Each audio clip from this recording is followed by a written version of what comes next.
Hürmetli tomoshabinlarimiz, endi sahnimizda o'zgacha naqshlari bilan xalqimizning olqishga erishib kelayotgan yosh naqshchimiz Obulqosim Umarning naqshisiga Noznin kiyim-kechaklari hamroh. Qani, marhamat.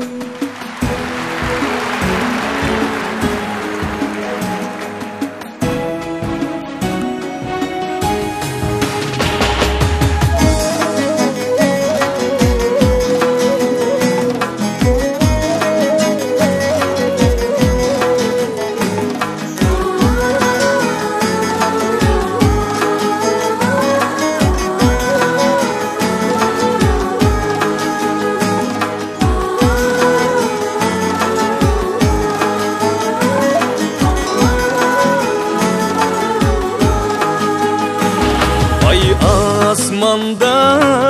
men peste yarimning so'zi asta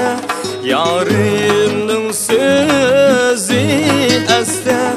yar yo'lunda men xasta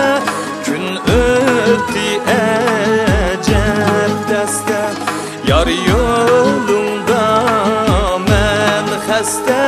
kun o'tdi ajab dasta ey güzel yarım ay asmanda men peste ey unutmayman yarının sözü este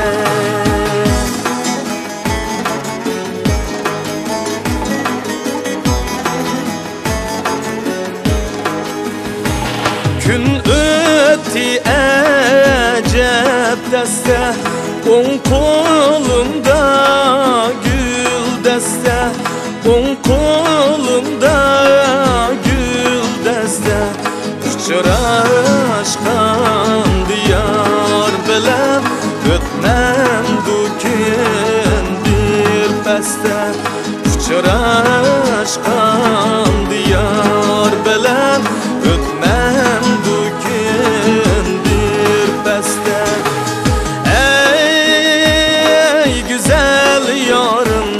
ay asmanda men peste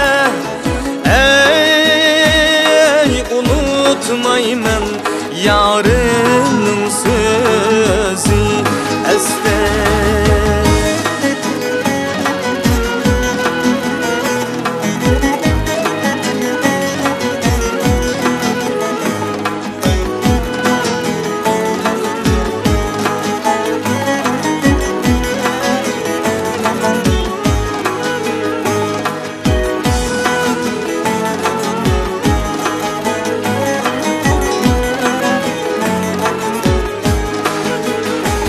on kolumda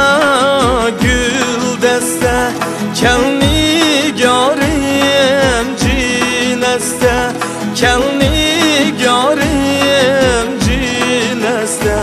kakırlar mübareklep nəğmə qılsın bəs bəstə kakırlar mübareklep nəğmə qılsın bəs bəstə ey güzel yarım ay asmanda men peste ey unutmayman yarının sözü este yarının sözü este yarının